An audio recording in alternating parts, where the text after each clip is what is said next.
संचयसीन श्रद्धेय संतजन, जिनके प्रति सादर नमन, जिज्ञासु धर्म प्रेमी सज्जनों तथा देवियों के प्रति कुछ निवेदन। इस आयोजन का यह अंतिम सत्र है। एक छोर में उपक्रम है तो ठीक दूसरे छोर में उपसंहार। ये प्रकृति का शाश्वत नियम। आज से 5 दिन पूर्व मैदान खाली खाली पड़ा होगा। सत्संग की तिथि निकट आई। एक दिन पूर्व खूंटे गड़े होंगे। समयाना का वितान हुआ। आमंत्रित संत महापुरुष भी पधारने लगे। तमाम भक्त सज्जन देव और देवियों का भी आगमन हुआ। 3 दिनों तक जमकर सारे कार्यक्रम हुए। कुछ लोग चले गए हैं, कुछ जाने की तैयारी में है। सुबह सुबह होते जितने लोग जहां से आए हैं लौट जाएंगे। दिन के मध्य तक खूंटे उखड़ जाएंगे, सामियाना सिमट जाएगा। यह मैदान खाली का खाली पड़ा रहेगा।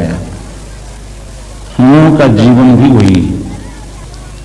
जीवन शुरू हुआ, बहुत से संबंधी आए, बहुत से संबंध बने।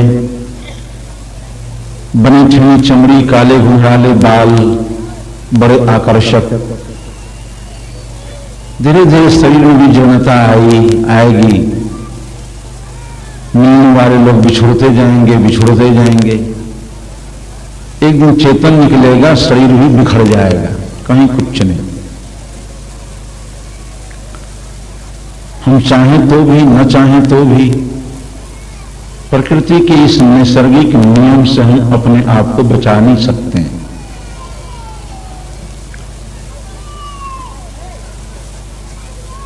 लेकिन जो जीवन मिला है, उस जीवन को जीने का ढंग, उस जीवन को जीने की कला संग और स्वाध्याय से मिला करती।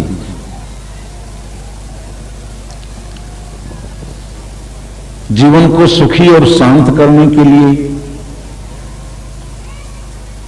नियत समय से श्रम और साधनाएं करनी पड़ती।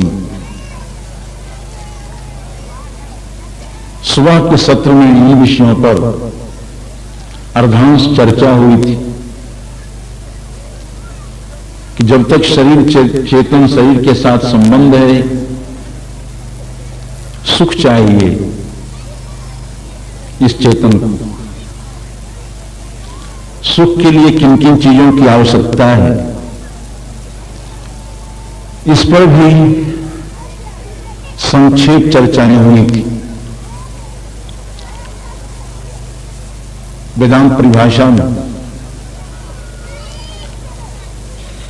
एक पंक्ति आई है कि यह खलु धर्मार्थ काम मोक्षाख्येषु चतुर्विध पुरुषार्थेषु मोक्ष एव परम पुरुषार्थः न स पुनरावर्तते इत्यादि श्रुत्या तस्य नित्यत्वावधारणा। जिसका हिंदी रूपांतरण कि शास्त्रों के गुहितम रहस्यों को जन भाषा में बांधने का, व्यक्त करने का जो प्रयास सदगुरु कबीरदेव का रहा है, बड़ा विलक्षण। जतसार यहां गाती हैं माताएं सब। जाता पर बैठकर कुछ कबीर के पद गाए जाते हैं। वो चकड़ी चलाती चलाती जो माताएं भजन गाती हैं, जब उसकी टीका की जाती है तो वेदज्ञ लोग भी आश्चर्यचकित हो जाते हैं। क्या गजब ढंग उनको कहने का।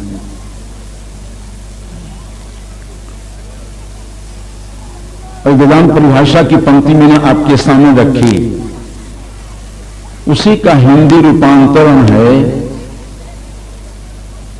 कि निगम रसाल 4 फल लागे तामह 3 समाई। एक दूरी चाहे सब कोई, जतन जतन काहू बिरले पाई। निगम कबीर साहब ने वेद को कहा है, वेद को निगम कहते हैं। बहुत से लोग कहते हैं कबीर साहब पढ़े लिखे नहीं, और जो कहते हैं कबीर साहब पढ़े लिखे नहीं थे, उसके सामने अगर कबीर की एक पंक्ति रख दे तो न मालूम कितना दरवाजा खटखटाना पड़ेगा उसको। शब्दकोश कितना गंभीर है कबीर साहब के पास। कहा जा सकता था कि वेद की दाल 4 फुट लागी। उन्होंने कहा निगम शब्द की गंभीरता नहीं। आम प्रयोग किया जा सकता था, लेकिन रसाल उन्होंने शब्द की गहराई देखी। रसाल आम को कहते हैं, चूत आम को कहते हैं। आम तो आम जानते हैं। निगम कहा वेद, रसाल कहा आम। वेद रूपी आम के पेड़ में 4 फल लगे। कितनी साहित्यिक छटा है इसमें, कैसी गंभीर साहित्यिक छवि। शब्द संकलन करने की कितनी कुशलता कबीर साहब ने। निगम रसाल 4 फल लागे। वेद रूपी आम के पेड़ में 4 फल लगे। अर्थ धर्म काम मोक्ष। तामह प्लीन समाई। और वेदांत परिभाषा उत्तरीय है कि है खलु धर्मार्थ काम मोक्षाक्षेषु चतुर्विध पुरुषार्थेषु मोक्ष परम पुरुषार्थ। कि मोक्ष परम पुरुषार्थ, मोक्ष परम पुरुषार्थ है। कहा क्यों? कहा न स पुनरावर्तते इत्यादि श्रुत्या पश्चात नित्यत्वावधारणा। मोक्ष को जो उपलब्ध हो जाता है, सारे बंधन जिसके कट जाते हैं, वासनाओं का क्षय हो जाता है, वितृष्णा आ जाती है लोगों में, तो होता क्या है? कहा न स पुनरावर्तते। मोक्ष लाभ पुरुष की पुनरावृत्ति नहीं होती। जो जन्म धारण करने के जो कारण है वही क्षय हो गए। मोक्ष का मतलब कुछ पाना नहीं, मोक्ष का मतलब छूट जाना।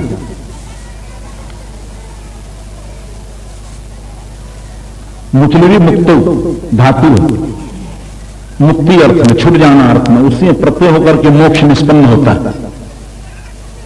छूट जाना, मन विकार से संबंध छूट जाना, बुद्धि की प्रज्ञाओं से छूट जाना, इंद्रिय और इंद्रियों के विषय भोगों से छूट जाना, एकदम असंग हो जाना। असंगोयम पुरुषः, श्रुति ने कहा। स्वरूप से आत्मा असंग, प्रकृति के संबंध से सुखी है, दुखी है, हीन है, मलिन है, दीन है, नहाता है, लंबा है, जो कुछ भी है, जो विशेषण है जो प्रकृति के संबंध से है। प्रकृति का संबंध छूट जाए, कोई विशेष नहीं है इसमें, बल्कि निर्विशेष तत्व हो जाता है। तो मोक्ष परम पुरुषार्थ, वही जीवन का चरम और परम लक्ष्य।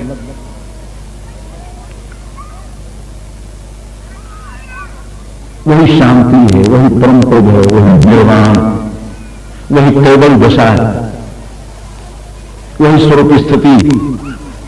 अब होता कैसे है? गोस्वामी तुलसी ने कहा कि निज सुख बिन मन होई कि थीरा। मन थीर हो जाए, मन मिट जाए। अब मन थीर कब होता है? तो गोस्वामी तुलसी कहते हैं कि निज सुख बिन मन होई कि थीरा। निजाम भव के बिना मन थिर नहीं होगा। अब निजता का ही पता नहीं कि निज क्या है।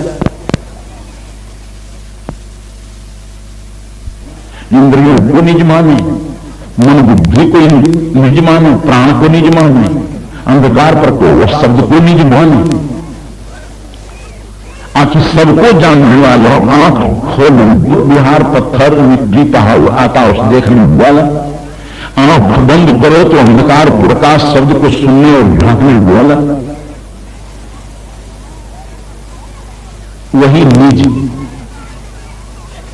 जो आंख बंद करता है तो अंधकार को देखता है, प्रकाश को देखता है, शब्द को सुनता है। वो सुनने वाला न रहे तो पता नहीं अनहद कहां चला जाए, अंधकार कहां चला जाए, प्रकाश चला जाए, सब पार्थिव शरीर के साथ सब विलीन हो जाएगा। वही निज तत्व है जो सबको जान रहा है। भगवान कृष्ण ने भी यही निर्णय दिया गीता में कि उपद्रष्टा जो सबको देखने वाला है। अभी आपने सुना, सर्वहु को जाने सो सर्वहु सो न्यारा रहे। जानने वाला जानने की चीज से अलग होगा। सिनेमा देखने वाला सिनेमा कैसे होता है, अंधकार देखने वाला अंधकार कैसे हो जाए, प्रकाश देखने वाला प्रकाश कैसे होगा, अनहद को सुनने वाला अनहद कैसे होगा, सुनने वाला सुनने से भिन्न होगा। सुनने वाला श्रावक जो सुनने में आता है श्राव्य, श्राव्य से श्रावक भिन्न होता है, दृश्य दृष्टा भिन्न होता है। संभल कर बैठना जलवा मोहब्बत देखने वालों, तमाशा खुद न बन जाना तमाशा देखने वालों। ये सब तमाशा, ये बाहर भीतर सब तमाशा। शायद इसलिए वाल्मीकि ने राम जी से कहा था कि राम जगते खन तुम देखना हारे, जगत के बाह्याभ्यंतर रूप को देखो, सबको देखने वाला जानने वाला तुम हो। जगदृश सतोगुण रजोगुण तमोगुण तुलनात्मक जगत को भी नचाने वाले तुम ही, सब तुम्हारे इशारे पर नाच रहा है। चेतन दृष्टा जगत दृश्य दोनों एक नहीं होते। देखने वाला देखने की चीज नहीं होता है, जानने वाला जानने की चीज नहीं होता है। ज्ञेय से ज्ञाता भिन्न, अस्पृश्य से अस्पृष्टा भिन्न। तो निज सुख बिन मन हो की थीरा, निजानुभव के बिना मन स्थिर नहीं हो सकता है। और निजानुभव की जो प्रक्रिया है उसके स्थूल सूक्ष्म भेद से भी कई प्रकार हो सकते हैं, लेकिन उन्हीं तमाम प्रक्रियाओं को मिलाकर के समस्त शब्द है साधना। शांति के लिए साधना। उसके पहले एक काम हम आप सभी लोगों को करना है।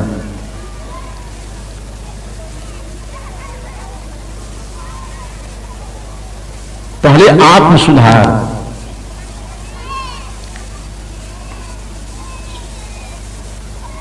उसके लिए अपने जीवन में पूर्वापर क्षणों पर ध्यान रखना चाहिए। आत्म सुधार का एक नियम, कुसंग से कुछ भूलें होती हैं। हम बोलने वाले हैं, बड़े बड़े ज्ञानी कहे जाने वाले हैं, अगर वो भी अपने एकांत में बैठकर हृदय पर हाथ रख करके सोचें, पूर्व के जीवन को देखें, तो बड़ा कचोटता है कि पूर्व के अमुक अमुक क्षणों में हमसे एक गलत काम हुए हैं। सदगुरु कबीर साहब ने उसके लिए एक नियम दिया है कि भूला तो भूला बहुर की चेतना, अज्ञान की छुरी से संशय को रेतना। पूर्व के क्षणों को निहारो। अब पूर्व के क्षण में जो अनिष्ट कर्म हुए हैं, आने वाले उत्तर के क्षणों में उन कर्मों की पुनरावृत्ति नहीं, सुधार का एक नियम है जिसको हम प्रायश्चित और व्रत कहते हैं।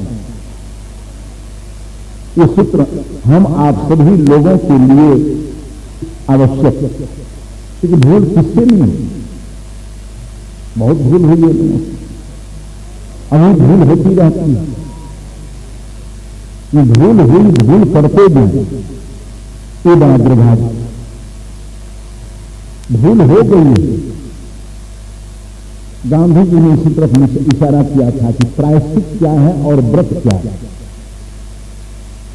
जो भूल हमसे हो गई उसको हम स्वीकारें, ये सबसे बड़ा प्रायश्चित। अपनी भूल को स्वीकारें।